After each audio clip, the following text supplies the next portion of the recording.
आज Doubtnut app download करें। Doubtnut पर अपने सभी गणित, रसायन विज्ञान, भौतिक विज्ञान और जीव विज्ञान के डाउट्स का करो सफाया।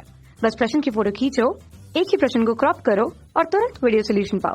अभी डाउनलोड करें। हेलो दोस्तों, हमारे पास एक प्रश्न है जिसमें पूछा गया है गतिशील विद्युत आवेश उत्पन्न करता है। इनके वैकल्पिक उत्तर दिए गए। ए स्थिर विद्युत क्षेत्र, बी चुंबकीय क्षेत्र, सी स्थिर विद्युत क्षेत्र के साथ ही साथ चुंबकीय क्षेत्र, और डी दिया गया है दोनों क्षेत्रों में से कोई नहीं। तो हमें पता है अगर हम आवेश को मान लेते हैं, क्यू मान लेते हैं, तो जब ये आवेश स्थिर होता है यानी कि इस आवेश में किसी प्रकार का कोई गति या वेग नहीं होता, यानी कि इनका वेग शून्य होता है, तो इस स्थिति में जो आवेश अपने साथ क्षेत्र उत्पन्न करता है वह एक प्रकार का विद्युत क्षेत्र होता है। तो आवेश द्वारा उत्पन्न किया गया क्षेत्र क्या होगा? विद्युत क्षेत्र होता है, जिसे हम ई से प्रदर्शित करते हैं। तो यह विद्युत क्षेत्र कब उत्पन्न होगा? जब आवेश स्थिर अवस्था में हो, लेकिन इसी आवेश के वेग में किसी प्रकार का कोई परिवर्तन कर देते हैं। मान लेते हैं यह आवेश त्वरित होने लगा और इस आवेश के वेग में किसी प्रकार का परिवर्तन या त्वरित होने का वेग v1 हो जाता है। तो इस स्थिति में आवेश पर तीन अलग अलग क्षेत्र उत्पन्न होते हैं। एक तो पहला जो उत्पन्न क्षेत्र है वो हमें विद्युत क्षेत्र दिखाई दे रहा है, जिसे हम ई से प्रदर्शित करते हैं।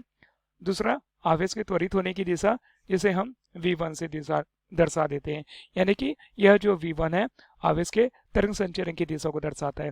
तो जैसे ही हमें इस चित्र के माध्यम से पता चल रहा है आवेश त्वरित होगा यानी किसी न किसी वेग को प्राप्त करेगा, तो इस स्थिति में आवेश पर एक नया क्षेत्र उत्पन्न हो जाएगा, जिसे हम m से प्रदर्शित करेंगे।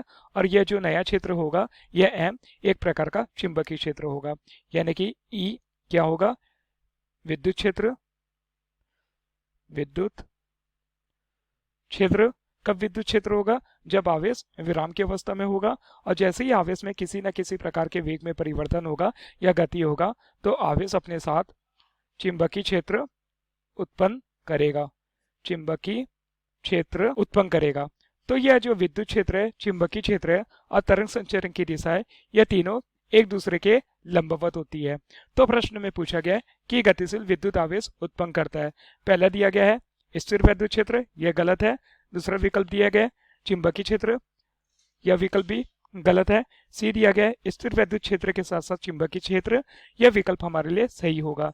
जैसे कि हमें इस चित्र के माध्यम से दिखाई दे रहा है कि गतिशील आवेश विद्युत क्षेत्र के साथ साथ चुंबकीय क्षेत्र भी उत्पन्न कर रहा है, जो एक दूसरे के साथ लंबवत है। और डी दिया गया है दोनों क्षेत्रों में से कोई नहीं, तो यह विकल्प हमारे लिए गलत होगा। धन्यवाद। कक्षा 6 से 12वीं से लेकर नीट, IIT, JEE वो एडवांस के लेवल तक 1 करोड़ से ज्यादा छात्रों का भरोसा। आज ही डाउनलोड करें डाउटनेट ऐप या व्हाट्सएप करें अपने सारे डाउट्स 8400 400 400 पर।